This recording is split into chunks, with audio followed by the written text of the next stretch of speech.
Les rues de Paris ne sont plus sûres. Vous savez que dans certains quartiers de la capitale, les Arabes n'osent plus sortir tout seuls le soir.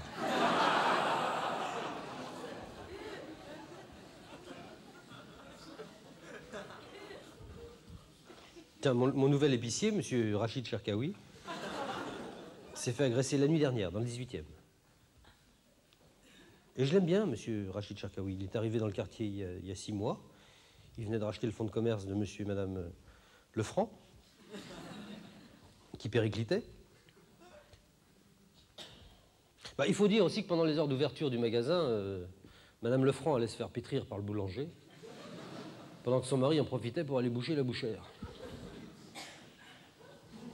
Et le reste du temps, l'épicier se recroquevillait sur des enfilades de ballons de muscadet, au rendez-vous Montmartre 3 de la rue Colincourt, en compagnie de monsieur Leroy, le boucher. Ben oui, les deux hommes s'estimaient mutuellement. Outre qu'ils vaquaient au même trou, ils avaient en commun une certaine idée de la France, faite à la fois de fierté municipale, de foi régionale et de front national. Une haine tenace pour les étrangers, les grandes surfaces et l'eau minérale les rapprochait encore.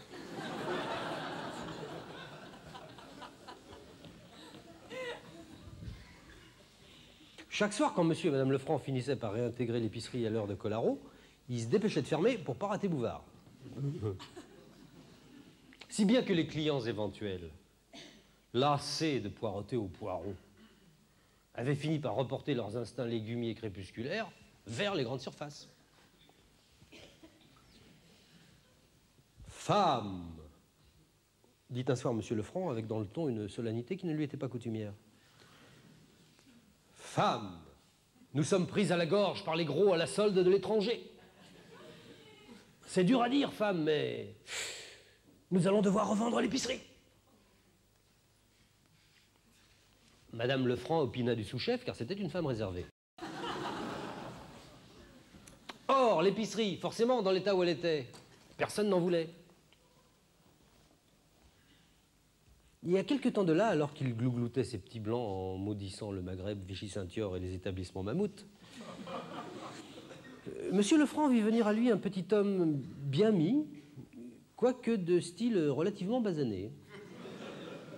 « Bonjour, monsieur, dit le petit homme. Vous êtes bien monsieur Lefranc ?»« Qu'est-ce qui me veut, ce melon ?» dit monsieur Lefranc, prenant la salle à témoin de l'outrecuidance de l'intrus. « Je vous demande pardon, dit le petit homme, mais je ne suis pas un melon, je suis épicier. Je m'appelle Rachid Cherkaoui. J'ai entendu dire que vous cédiez votre bail et ça m'intéresse, voilà tout. » « Oh ben merde alors !» dit monsieur Lefranc. « Ça me ferait vraiment trop chier de voir un feignant de bico dans mon magasin. Plutôt crevé.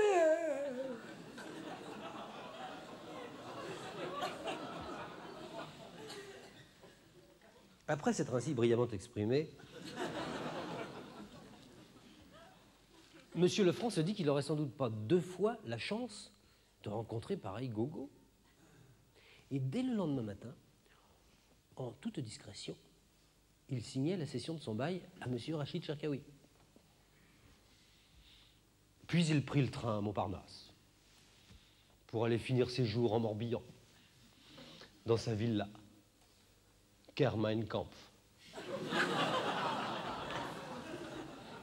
En compagnie de madame Lefranc, qui se consolait déjà de son ultime étreinte dans le pétrin, en caressant le projet d'aller barater le crémier de la rue du Varec de Quimperlé et de Crêpes. On n'entendit plus jamais parler d'eux. Plus jamais. Et je dois dire que dans le quartier, nous sommes très contents de notre nouvel épicier. C'est vrai, pour des feignants, c'est incroyable de voir à quel point les épiciers arabes se lèvent tôt et se couchent tard. C'est à se demander quand ils regardent les jeux de 20 heures.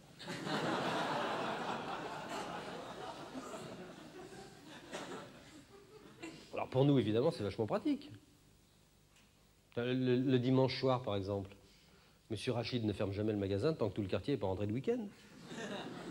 Non, c'est vrai. Je me rappelle, L'autre dimanche, j'y suis allé, il était plus de 9 h du soir. Je ne sais plus quelle connerie me manque, les bricoles qu'on n'a pas le dimanche soir, une salade, un pain de mie, enfin peu importe. Et ben, en tout cas, je vous assure qu'à 9 h du soir passé, c'était encore ouvert. Monsieur Rachid était là, dans l'arrière-boutique, en train de jouer au domino avec un autre maghrébin qui lui ressemblait vachement, d'ailleurs. Alors, il me l'a présenté. Il m'a dit, je vous présente mon frère Mohamed. Mohamed, je te présente un client très gentil. Oui, parce que je suis très gentil et je vous emmerde. Alors, j'ai dit, banalité d'usage, bonjour, monsieur Mohamed, vous êtes aussi du quartier? Oui, dit-il, je viens de racheter la boucherie de la rue Lamarck. La boucherie de la rue Lamarck, la boucherie de monsieur Leroy? Non, je m'étonnais tout de même que monsieur Leroy, qui avait la même fierté, le même foie et le même front que monsieur Lefranc, ait consenti lui aussi à céder son fonds de commerce à un individu de type non-gaulois vachement prononcé. Hein. Alors il m'a dit, oh mais vous savez, ça s'est pas fait tout seul. Au début, il a commencé par dire qu'il ne traitait pas avec les melons. Alors je lui ai dit, monsieur Leroy, on vous aura mal renseigné. Je ne suis pas un melon, je suis blanchisseur. Alors là, il a gueulé. Quoi, ma boucherie, pour en faire un pressing, ils sont pas bien ces ratons. Alors je lui ai dit, mais là encore, vous vous trompez, monsieur Leroy, je ne suis pas un raton, je viens de vous dire que j'étais blanchisseur. Raton laveur, à la rigueur, si vous y tenez. Et là, il m'a carrément foutu dehors. Et alors, croyez-le ou non, monsieur Pierre, nous avons signé dès le lendemain. C'est marrant, je me rappelle maintenant que ce même dimanche, avant de nous laisser repartir, son frère et moi, monsieur Rachid avait tenu à nous faire goûter un petit Sancerre de l'année qu'il venait de recevoir. Une merveille. Encore un peu vert, mais bien très fruité.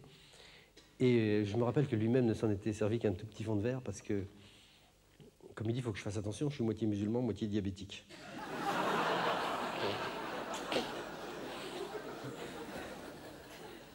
Mais c'est des conneries, moi je le connais bien, je sais bien qu'il préfère les bordeaux rouges, faut pas me prendre pour un con.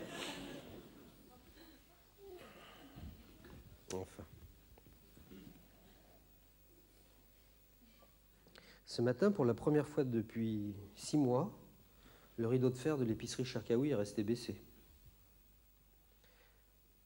Monsieur Mohamed était là dans tous ses états. Il m'a expliqué que son frère venait de se faire hospitaliser avec 10 points de suture au visage. Il avait été attaqué au couteau, à la nuit tombée, par des inconnus. Alors, monsieur Mohamed et moi sommes allés chez le fleuriste du coin faire l'emplette d'une poignée d'anémones, et puis je l'ai accompagné à l'hôpital. Mais les rues de Paris ne sont plus sûres.